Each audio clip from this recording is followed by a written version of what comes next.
Pathologist's diary. In the operating room and beyond. For almost a week now, I have been watching my home transform into a branch of absurdity and bureaucracy. The question of what to do with the head of my wife's right shoulder joint hangs in the air like a guillotine over our heads.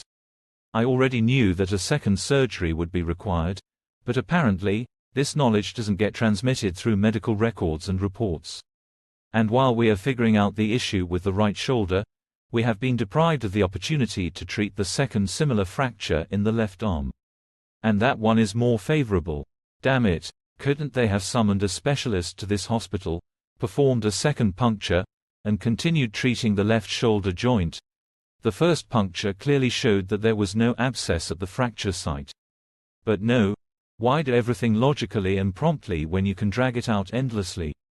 It's sad. It's sad that if they treat their colleagues this way, and the head of the department knew that I was a doctor and a pathologist, to boot, then what problems do ordinary citizens of our country face in similar situations? Voters, to put it simply. And yes, the so-called hotline of this medical institution turned out to be as cold as can be. There is still no response to my question. Meanwhile, we are left puzzled. Sometimes I feel that our healthcare system is designed in such a way that we, as doctors, not only treat patients but also become patients ourselves. It might be time to establish a new kind of practice, self-service. The only problem is, how do you do that when you need help rather than yet another bureaucratic hassle? I sit and think, if I were in an autopsy, I would have long found the cause and effect. But no, in live medicine, everything is more complicated.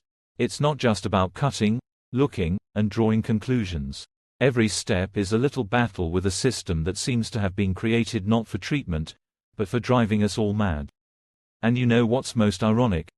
I, a pathologist accustomed to dealing with the dead, now feel dead among the living. There is a certain dark irony in this, don't you think? Life turns out to be no easier than death. And this, my friends, is truly sad.